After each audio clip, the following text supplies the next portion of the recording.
네, 안녕하세요. 공감만들 구도환이라고 합니다. 첫 번째 시작해서 굉장히 떨리네요. 저는 오늘 사회적 기업 공감만세와 공감만세가 진행하는 공정여행에 대해서 소개를 해드리도록 하겠습니다. 공감만세 간단히 말씀을 드리자면은 20대 청년들이 처음 창업을 했던 조직이고요. 지금 4년이 됐습니다.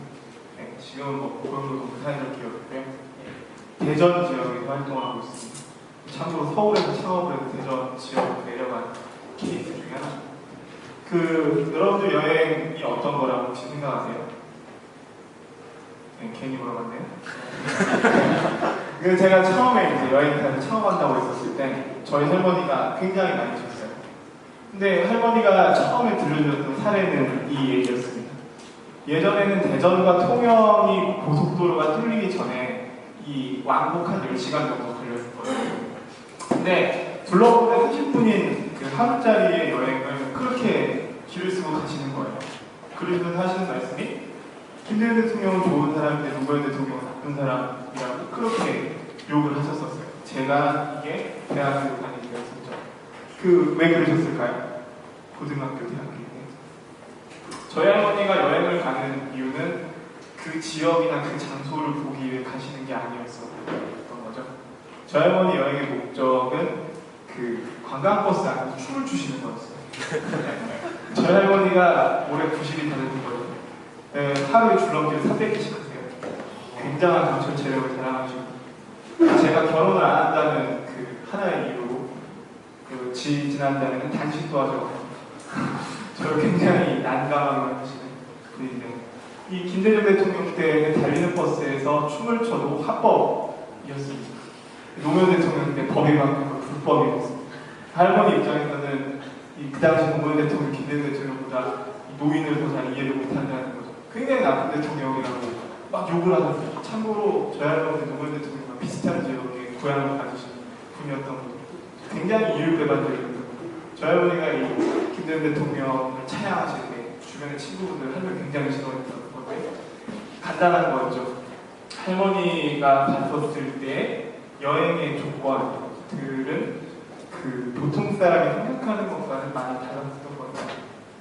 제가 그 당시에 얘기를 들어 느꼈던 거는 여행 결국 각자 상황이나 목적에 따라서 정의가 다르다는 거였습니다. 어른이 생각했었을 때 고등학생 여행을 가면은 많이 배우고 많이 학습하는 게 좋은 여행이라고 생각해요. 여러분은 동의하십니까? 동의하세요? 네, 죄송합니다. 예를 들어서 제가 사회적 기업가 4년차인데 나라에서 여행을 보내줄 때 제가 굉장히 학습을 많이 하고 오기를 바라는 연수 프로그램들이 많이 생깁니다. 저는 그걸 원하는 게 아니라, 물론 원하죠. 원하지만 저는 케어되기를 바랍니다.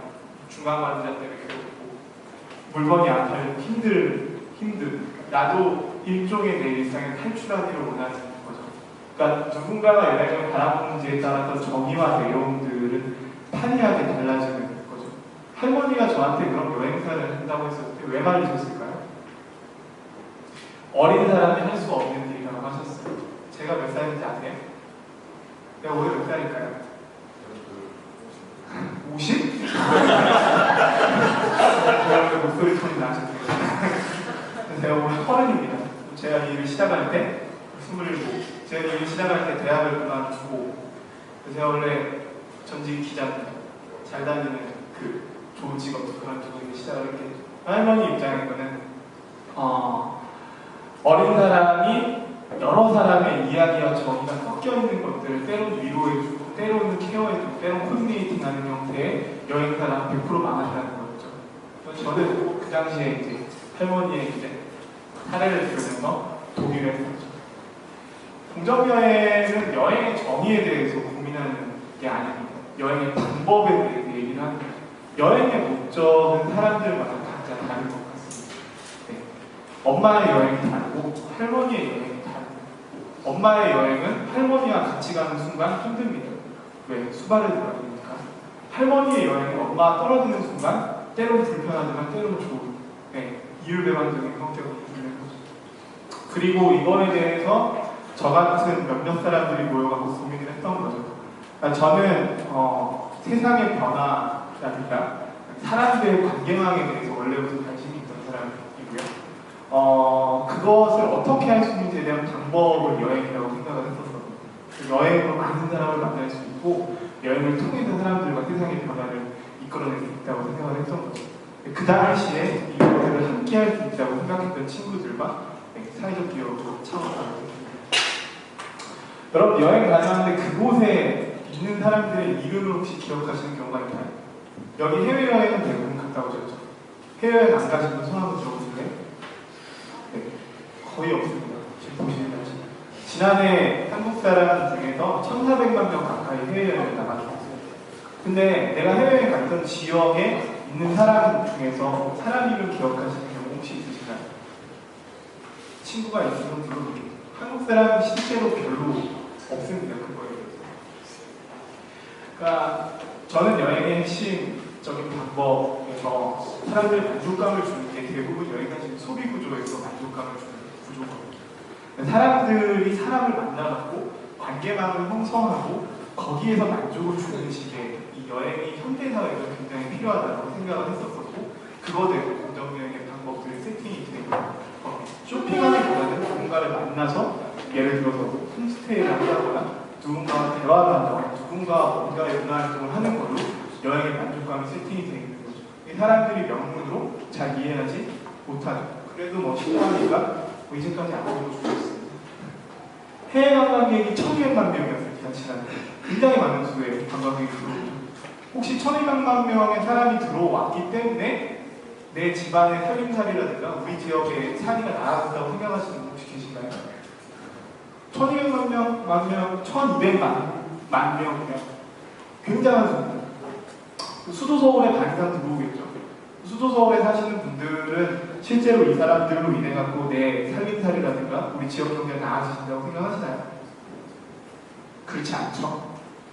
결국은 공정여행은 사회의 구조를 변환시키는 데 초점이 있습니다. 지역민의 고유의 사회문화를 배우고 지역민이 운영하는 숙소나 서비스 시설을 이용하게 하고 궁극적으로는 지역의 지자체가 이거를 통해서 세수를 걷어들이고 지자체의 고유사업을 할 수 있게끔 도와주는 행위를 진행합니다. 참고로 부탄은 굉장히 가난한 나라거든요. GDP 2,000불밖에 안 되는 나라인데 여행 관세가 굉장히 높습니다. 여행하는 사람의 돈을 부과하는 것 3분의 1을 강제로 세금으로 징수한 다음에 부탄 국민의 무상교육과 무상으로 돈을 사용합니다. GDP 2,000불인 나라가 내국인과 합법적으로 체류하는 외국인의 무상의료와 무상교육을 관광 수입으로 하는 거죠. 우리는 1,200만 명씩이나 되는 여행객이 들어오는 나라인데 실제로 일반 국민은 그것을 통해 내가 수혜를 받고 있다고 생각하지 않죠. 저는 이건 문제이라고 생각합니다. 계속적으로 우리는 자연의 나타나는 삶이 있죠. 우리 굉장히 시원한 지금 이 환경에서 얘기를 듣고 있고 사고를 하고 있지만 실제로 밖에서는 열이 뿜어질 거고 살리는 게 나타나고 있는 구조에 있겠죠. 여행 산업도 마찬가지로 굉장히 이거에 대해서 피해갈 수 없는 거죠. 얼마 전에 경향신문에 누가 시론을 썼는데 공정이 하나도 공정하지 않다는 거예요. 여행 자체가 굉장히 파시즘적으로 자연을 나타나고 휘둥하고 있는데 니네가 어떻게 공정하다고 얘기할 수 있냐는 거죠. 일말 동의합니다. 그 말에 대해서. 지속가능한 환경을 어떻게 만들 수 있는지 공정여행뿐만이 아니라 모든 산업의 당면한 과제인 것 같습니다. 저희의 경우는 여행 중에 배출한 탄소치만큼 직접 나무를 심거나 중간에 환경단체와 함께 숲을 만드는 일을 합니다. 서울에서 공정여행 할 때에는 환경단체가 서울숲을 만드는 일을 했었고 적도인 필리핀에서 여행을 할 때에는 유엔 관련 단체들과 적도에 나무 심는 일을 했었죠. 이 사후 약방이라고 비방하면은 제가 할 말은 없는데 그래도 저희가 어떻게 하면은 구조를 만들 수 있을지를 1차적으로 고민을 하고요. 저희 궁극적으로 해외여행이 아니라 내가 사는 마을을 여행하는 것들의 장점이 찍혀있는 그런 조직입니다. 10명은 지금 저희가 일하는 사람의 숫자입니다. 178명은 저희 여행을 갔다 왔던 사람 중에서 시키지 않았는데 자발적으로 매달 우리가 하는 활동에 후원을 해주는 사람들입니다. 3,000명은 3년간 공정여행을 다녀온 사람의 수고요. 저희한테. 그 중에 300명은 저희 여행 중에서 10%의 사람의 경우는 여행을 무료로 보내주는 일을 합니다. 여행을 갈 수 없는 빈곤 아동이나 빈곤 지역에 있는 사람. 그 나뉘어있는 수치에 사는 거죠. 7개국에서 공정여행을 진행하고 있고 국내 12개 지역에서 공정여행 사를 만들려고 하는 지역에 있는 노인이나 경력단절 여성들이 인큐베이팅해서 사회적 기업 창업하는 것들을 양성관으로 진행을 해주고 있습니다. 11억은 작년 저희 매출인데요. 5,700은 작년에 저희가 봤던 영업손실 대역입니다.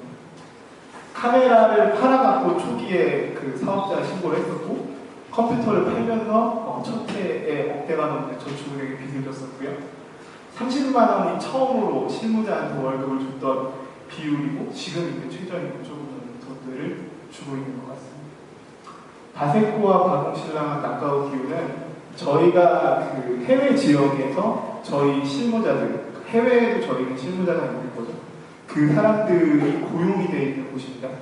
이 현지에 있는 사람들이 현지의 여행을 진행을 하는 거죠. 근데 여기는 빈민 지역입니다.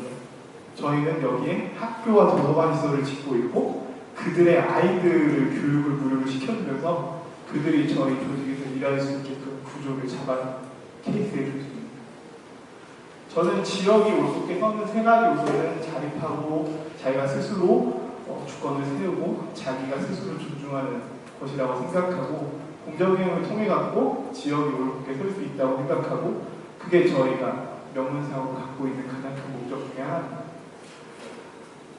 여행은 제가 생각했을 때 사람들이 본연대로 살아가는 상호간의 교류와 사는 것을 풍부하게 만드는 훌륭하게 만드는 좋은 방법이라고 생각을 하고 각자의 정의는 서로 다르다고 판단합니다. 이런 것들을 통상적으로 지역 기반 관광이라고 하고요. 지역을 곧 올곧게 세우는 게 저는 현대사회에서 국경의 수많은 문제들을 해결할 수 있는 단초를 제공할 수 있다고 생각합니다. 저희는 배움과 성자들을 통해 갖고 사람들을 성장시키고 여행자와 원주민이 쌍방향으로 설레는 여행을 운영할 수 있다고 생각하고 있고요. 관계보다 더 사람들이 즐겁고 소중한 형태의 놀이 방식이라든가 아니면 상황하는 방식을 저도 그렇고 공감하는 식구들도 그렇고 저는 본 적이 없습니다. 시간 되면 공정여행 한번 오세요.